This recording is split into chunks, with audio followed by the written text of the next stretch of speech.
Hello and welcome to A Gay Old Time. My name is Nigel May. You may know me from things I've presented on the TV. You may know me as a host from my radio shows, or you may have read one of my novels. You may not know me at all, and that's just fine. But anyone who does know me will know that I am very proud to be a gay man and hugely proud to be part of a beautiful queer community. This podcast is a celebration of that community, of its many beautiful people, people of all ages, people who have fought with their emotions and who have faced struggles and emerged victorious, who have had to tread their own path in life to live their real truth. People who inspire, who aspire, and who always entertain. People who matter. Each episode, I'll speak to a person from our LGBTQIA+ rainbow, discuss their journey and their thoughts on our rich and varied queer community. One person, one life, one conversation, and I can guarantee a gay old time. My guest today is Margaret Cho, comedian, actress, advocate, entrepreneur, and multiple Grammy and Emmy nominee. She's been named by Vogue magazine as one of the best female comedians of all time. Margaret started performing comedy at the age of 14 and now performs to sell-out crowds all over the world. She is openly bisexual but isn't sure if that is exactly the right term for her gender. She is a huge champion of LGBTQIA+ rights and admits to being obsessed with gay men. It was Cho who launched a website promoting the legalization of gay marriage in America. Margaret, welcome to A Gay Old Time. So now let's say hello to Margaret Cho and welcome to A Gay Old Time. Hi, thank you. You are very welcome, Margaret. There is so much to talk about. I mean, your life literally is a rich tapestry of interest. But I want to go right back to the beginning, if I may. You were raised in a very diverse neighbourhood in Ocean Beach, a section of San Francisco. What are your memories of that time? It was very cold. And then whenever I go to Scotland, I feel like I'm back there because the cloud cover, the way the sky looks, the light, the way that the air is so dense and wet, it has the exact same emotional response this for my homeland, like my homeland of San Francisco. And it's like every day feels like Sunday. That's like Manchester, but it's very that. It's very coastal, very cold, very, it's very diverse, actually. There's a lot of Chinese families. There's a lot of Irish families, which causes a kind of a quasi West Side Story effect, where you have lots of intense romances going between those communities, as well as rivalries. And so, yeah, that's what I remember from growing up there. What were you like as a child, Margaret? Very troubled and constantly worried the planet was going to run out of water. I was a really early climate change activist. I mean, as much as an activist you could be in that. Like in the early 70s, I was very concerned about it. So I would always try to talk to people about it. And I realize now that it might have just been, I'm not sure if it's a kind of neurodivergence, but there's a hyperfixation on things. So I was very hyperfixated on that kind of stuff.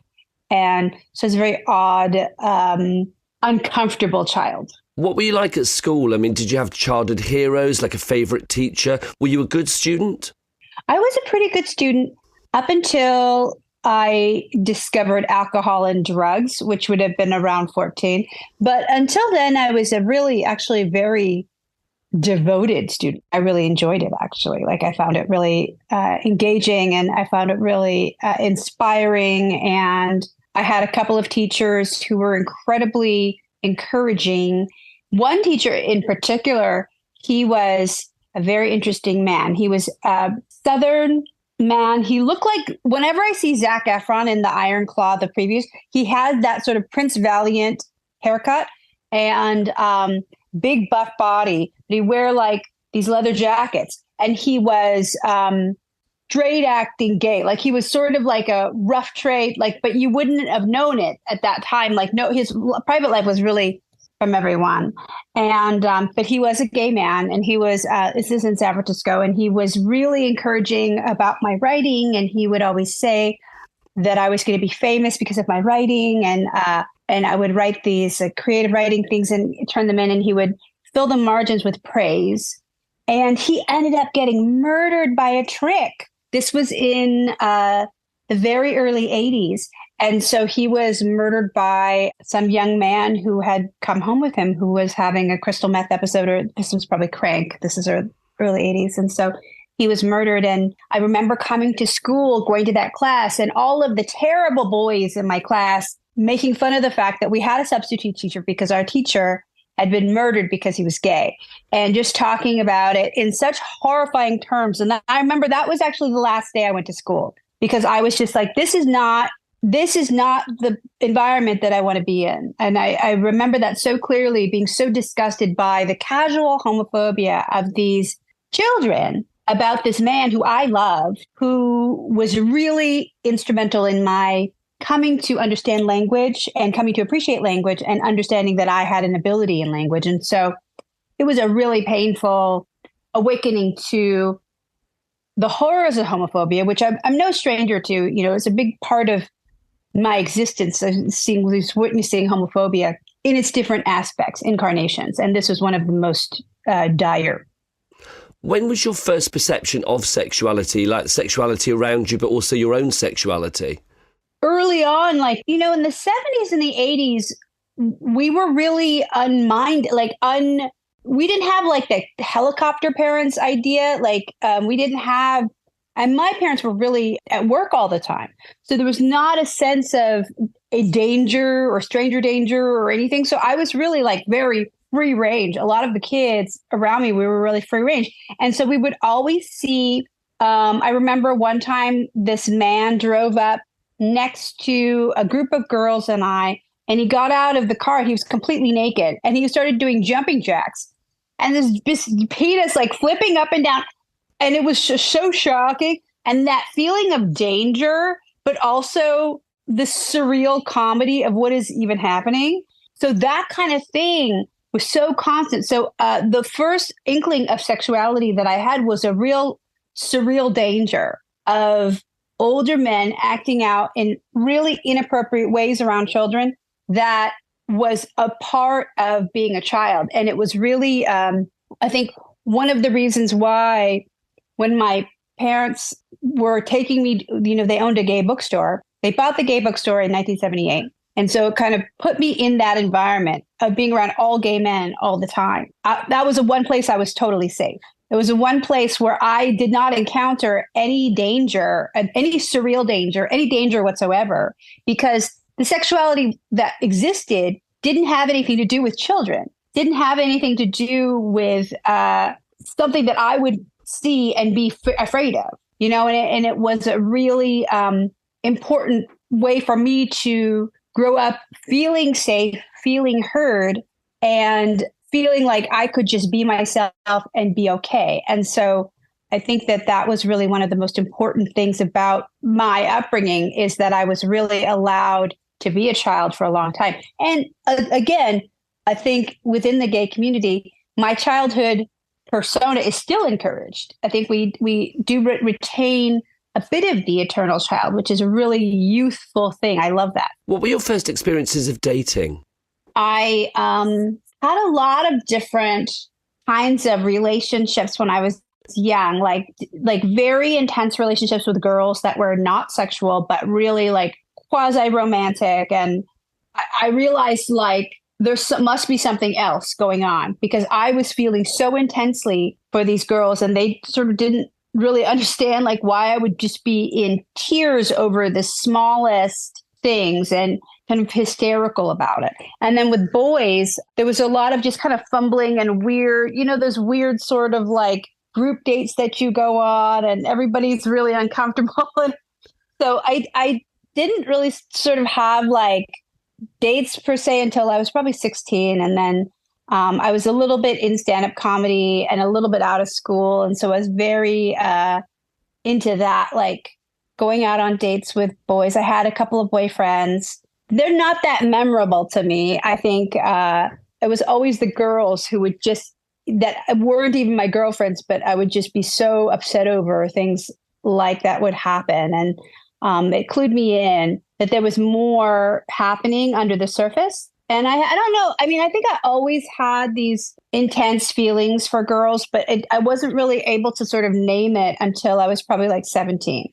And when you did name it, did you say bisexuality? Because I know you've sort of said in interviews before that bisexual is what you are openly, saying you are, but it's also not the term that you think is exactly right for you. Yeah, because I think it really, for me, it's too much of this idea that there only is male and female, which I think the gender is really on a spectrum, and that the ideas of gender are really infinite.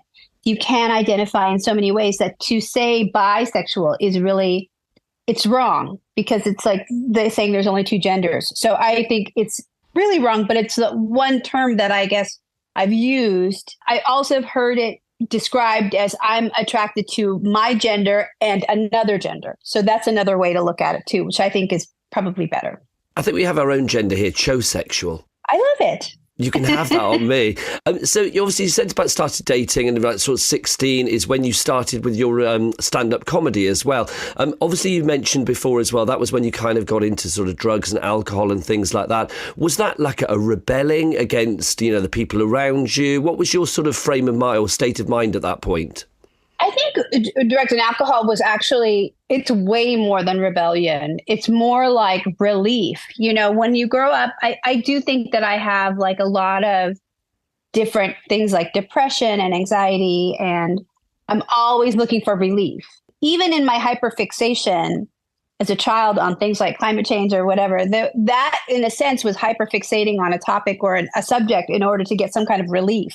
And so alcohol and drugs for me was an avenue to get relief, whatever that was, but may have been perceived as a kind of rebellion. And it does look like that because I was like a really good student, and I was in this like kind of advanced high school and all that. And I really didn't want to do that anymore after blatant homophobia that I would see from these boys and, just really feeling uncomfortable there. I think I was just looking for relief. I was also looking for a way to become an adult really quickly. And drugs and alcohol afforded that, as well as being a stand-up comedian really afforded that. Like it made it possible for me to go out and be an adult, be perceived as an adult. And I really liked that feeling of empowerment. What was the feeling of others around you at that time, friends and family? I mean, was there very much a support of your sexuality and your way of life, or was there, were there battles going on? I think with my family, there were overall, there was a kind of they just didn't know what to do with me because I was just so beyond their understanding. Sexuality didn't really come into it because they were around gay people all the time. So they understood, well, if she's gay, if you're gay, that's actually fine. What they did have a problem with, that they have a problem with to this day, is this idea of bisexuality, because they actually really don't believe it exists. They think you're somehow fooling one side or the other, that when you're inauthentic, you're talking about bisexuality. They think that you can only be gay or straight, and that these ideas of being someplace in between or queer is odd. So my parents are really very old school about that in a way that is, they're really immovable. They don't want to hear it either way. They're happy if you're with somebody permanently and you're gay or straight, and that's it. So I think one of the things that's the most troubling to them still to this day is that I'm single. That's the most upsetting. Like, you have to be partnered, which I completely disagree. But so the sexuality wasn't the issue. The more pressing problem was that I wasn't in school. And that was really upsetting. That was really something that they couldn't handle. But as a comedian, I became successful so early on. I was doing my earliest television appearances in my teens, in 18, 19, 20, I was making a good living already doing stand-up comedy, even before I would have technically graduated high school had I graduated. So at that point, they realized I knew what I was doing. And then sort of I got left alone, which is good. Is that the point in your life when you kind of felt that you found your tribe as well? I think that I felt comfortable and secure. I was doing a lot of gay shows. I was doing shows at this venue in San Francisco called Josie's Juice Joint, which was a very legendary comedy club in the Castro. So I was doing shows there all the time with comedians like Scott Capurro and Leah Delaria. We were always there and working on who we were going to come to be later on. And Lip Synca would often do shows there as well. And so you were seeing a lot of drag. You were seeing a lot of gay stand-up comedy. which was really exciting. And I also became friends a little bit later with Scott Thompson from Kids in the Hall, who was really the first openly gay comedian I remember in the mainstream on television with Kids in the Hall. And that was really impressive to me. And so I was really excited to become friends with him. And we're still very good friends to this day. So it was a good time. I was really thrilled by the idea of gay comedy and comedy as it was emerging in television. And was that your first experience in a queer safe space, or had you been sort of clubbing and going to bars before that anyway? I was definitely going to bars, going to a lot of queer events, different gay bars. Even though I was underage, I was able to go in and still do shows. So that was really great. There was a lot of that kind of stuff happening, a lot of AIDS fundraising. So HIV and AIDS kind of like fundraising, doing stuff for Brownie Mary. Brownie Mary was this amazing, legendary woman. She was a marijuana activist, and she was constantly getting put in jail because she was making marijuana edibles for gay men who were dying in hospice of AIDS. So she was trying to get them to eat again. And part of that was making these marijuana edibles that were very strong. And at that time, it was incredibly illegal. The way that marijuana is legal now is mostly because of the work of activists like Brownie Mary, who were really constantly kind of at the forefront of getting arrested and still persevering and getting gay men who were dying some relief in their final days, which is really impressive. I think her history is really incredible. And it's unfortunately a lot of that is lost because, it's just, think about, we need to have a Brownie Mary movie. I mean, we had milk. Now we need our brownies because she really deserves her accolades. But Brownie Mary once saw me at the base of the hill in Castro, and she gave me a brownie, and I ate it. And I sat down on that hill, and I did not leave for about 8 hours. I was so high. I'm still a little bit high from the brownie she gave me back then. I was in spaces like that where you would, kind of come across people like Brownie Mary, that you would come across all sorts of different people, all the drag that was happening. It was all a very safe place. It was a very political place, and it was so exciting. Did you feel very confident at that time? Because I've read that you worked as a sex phone operator in your teens and also as a dominatrix. Now, both of those jobs don't strike me as jobs that you can do if you're not confident in your own self, in your own body, in your own mind. But you did it at an early age. So you were kind of confident, I imagine, at that point. I think confident in that I was in a persona, like I was playing somebody else. But the sex phone operator, that was interesting because we got promoted. So it was my friend who wrote these, and then we would bring them in and we would read them in a sound booth. So we actually weren't talking to anybody. I tried to do that at first, and then we got promoted and we were doing these voiceover readings. And so you're sort of playing a character. So in a way, it was like this early acting role. And then the dominatrix thing, that was a mistake. I'm the terrible dominatrix. I really can't do it because I don't have what it takes. The part of the problem is it's not sexually inspiring to me because I'm such a bottom. So I'm really not into it. I'm also not concerned with what anybody would be into. So I think that anybody who does dominatrix, as a dominatrix, has to be so empathetic. I'm a really not empathetic person.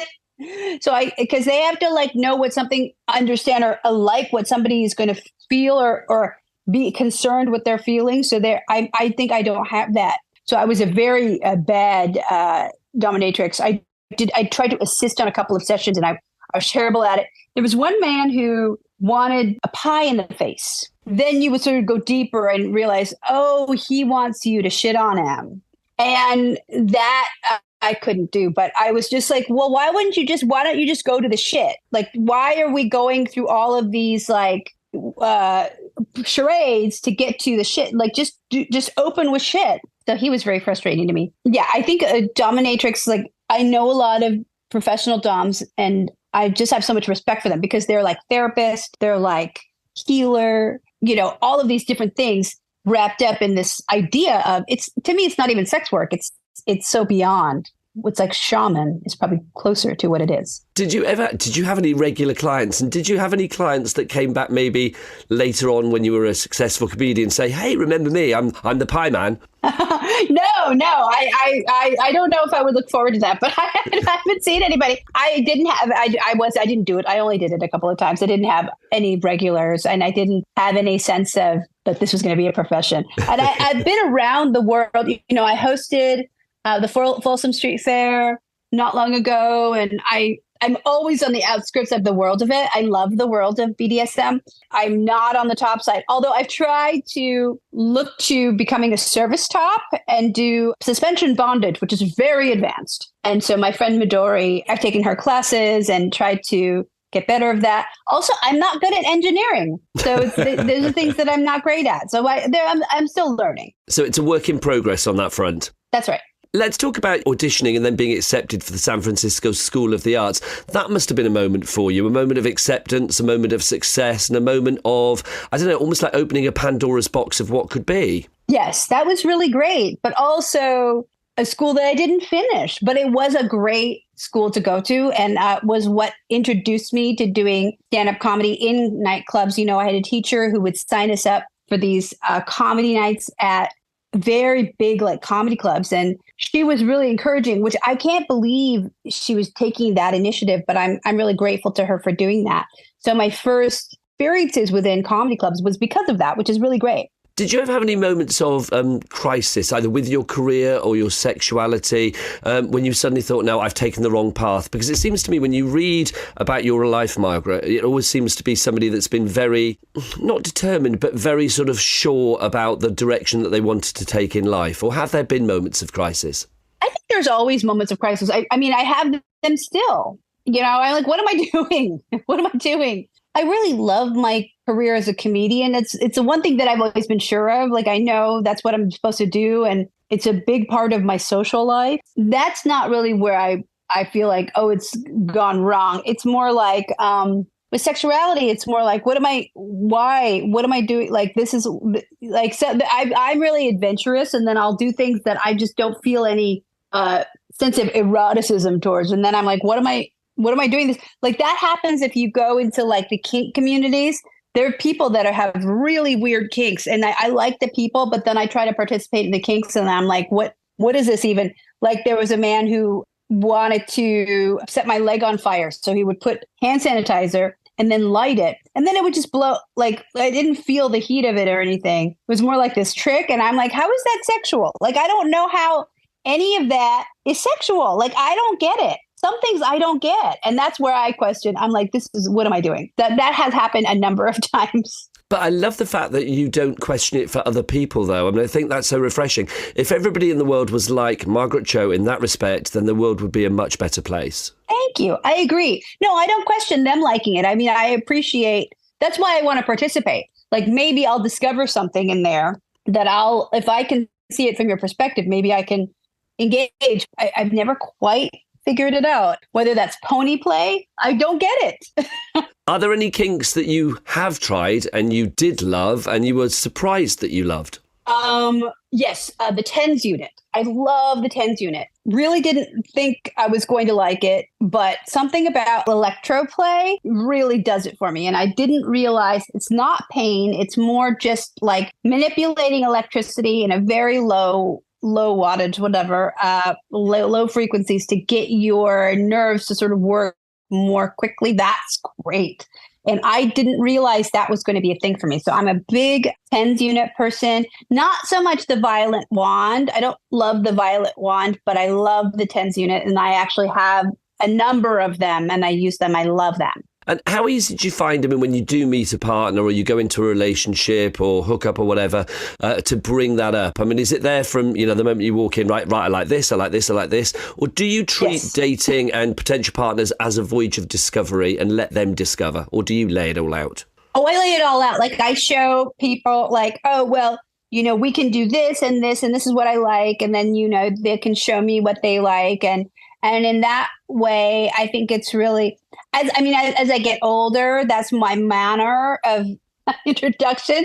When I was younger, I was like, oh, it's so romantic to discover those things. But now I'm like, I don't think that's my journey really. I really like just to tell people like, oh, so just take the mystery out of it, which is fun too and can be really sexy to just kind of very matter of fact explain all this stuff because I love sex toys. So I have a very large collection of different kinds and things that I like to use. And then also things that I don't necessarily like, but I have on hand that maybe they may be able to use or maybe be able to appreciate.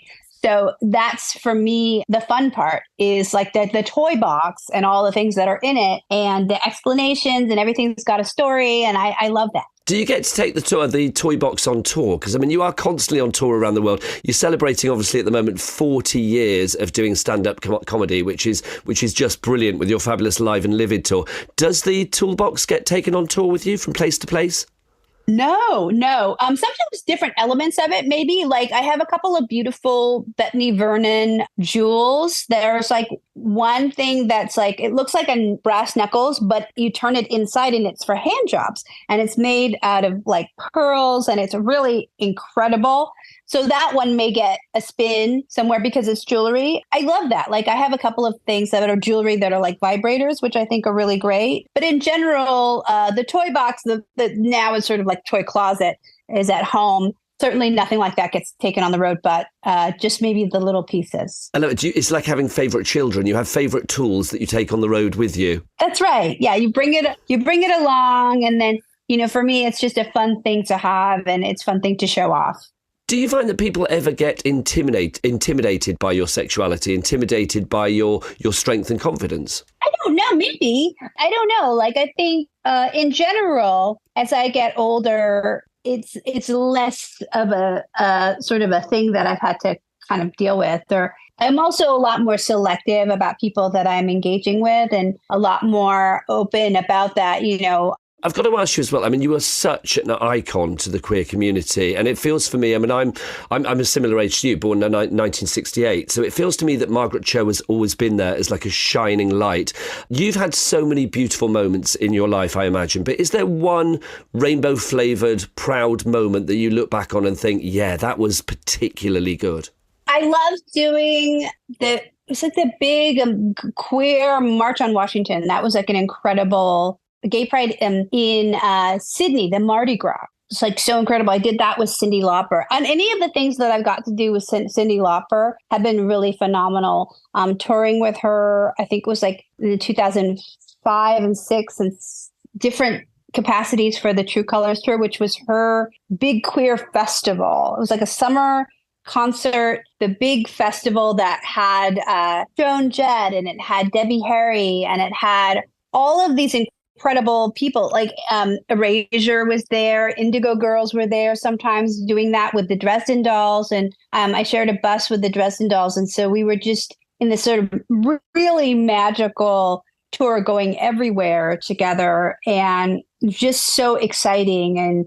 And to be able to sort of MC that all over, it was really a phenomenal, very rainbow experience. One of the questions that I wanted to ask you on this podcast was, have you ever done the gay holiday? But I kind of feel it's a bit redundant, that question with you, because I mean, you love to spend a lot of your time in Fire Island, which for me, I mean, I've never been there, seems to be the perfect nirvana when it comes to the gay getaway. That's right.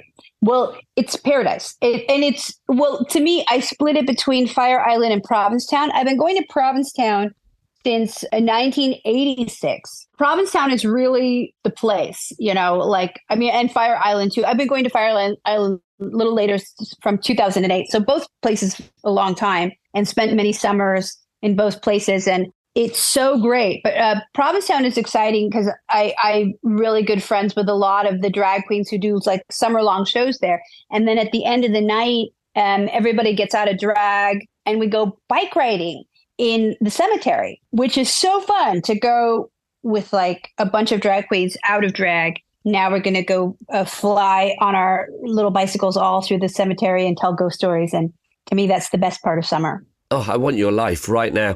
And I've got to ask, is Fire Island exactly as it was portrayed in the film Fire Island that you were in? Yes, it's very, very close. It's a little bit closer to like the rivalry between the Pines and Cherry Grove, that sort of thing. And it is the cast of crew of the same crew of people that you're going to see, and the same kinds of social class dynamics that are going on. But yeah, very, very close to reality as it is portrayed in the movie. I think the movie should be a series of films because we didn't capture all of it. And I would love to reunite with Joel and beautiful Bowen to do it again. Let's make that happen. If you are on holiday, or if you're in a gay club, if you're in a safe space, and there is one tune that's going to get you on that dance floor, throwing some shapes, what would that tune be, Margaret? Oh, I think it's always going to be "You Make Me Feel Body Real." Like that's always like that to me is the anthem. And oh, the more like I got to tour with Erasure, so anytime I hear Andy's voice, it's just it calls to me. Like it's just so beautiful. It's in my soul. To me, any also Bronski beat, like sometimes slip down, sometimes not as like. People need to like remember and you know what is the primal call is Alison Moyet, Midnight.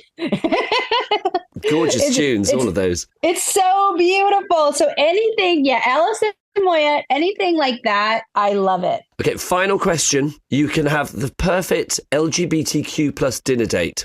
5 guests come to dinner with Margaret Cho. They can be dead, alive, LGBTQ or otherwise, really, as long as they're famous so we know who they are. Who are you going to pick and why? Gosh, I think, Leslie Chung. Leslie Chung was an amazing canto pop star who unfortunately died. He was not openly gay, but I think in that time period, it was so conservative then. He committed suicide in Hong Kong, and he was going to be outed, so he decided to die. And he called his hag and said, "Meet me at this hotel," and she was standing outside the hotel, and he jumped. And so that story really stuck with me, and I want to ask him about it. So for Leslie Chung, when I visited Hong Kong, I bought him a paper iPhone because the new iPhone had come out, and I drew a grinder on it, and then I burned it at the temple so he could have an iPhone in heaven with Grindr because he'd never seen it. That's adorable. I love him, and I wish that I could spend time with him. So he would be my number one guest, along with Jonathan Van Ness. They are just a dream to be with, and they have. And I've had many a meal together, and I would love to be with Jonathan. Also, I think Lil Nas X. I just love Lil Nas X. All of the different things. I don't know. I love Lil Nas X. I love. And then too, I think Trixie and Katya. That is a perfect dinner party right there. Margaret Cho, can I say thank you so much for joining me today here on A Gay Old Time. Live and livid across America at the moment. We need it here in the UK as well. Continue to do what you do. I mean, you are such an inspiration to every member of our queer community. And I think today you have proved definitely that your life is a gay old time. Thank you. That's it for this episode of A Gay Old Time. Thank you so much for listening, and I hope you enjoyed the conversation with Margaret as much as I did. My thanks to her for sharing her story and being so fabulously revealing. If you'd like to experience more rainbow joy, then please subscribe and follow the podcast on Apple, Spotify, or wherever you're listening right now, maybe on the Gaydio app, and do share it to anyone else you think would love to listen in. If you'd like to follow the podcast online as well, head to the Instagram account at A Gay Old Time Podcast. And you can also find out more at allthews.nigelmay.net. Thanks a million to Juliet at Pineapple Audio Production for making everything so gorgeous and sparkly. I'll be back soon with another episode featuring a deep and meaningful with another inspirational individual. Until then, from me, Nigel May, I send all the love and hope that whatever you're up to today, if it applies to you, that you're having a gay old time. Enjoy.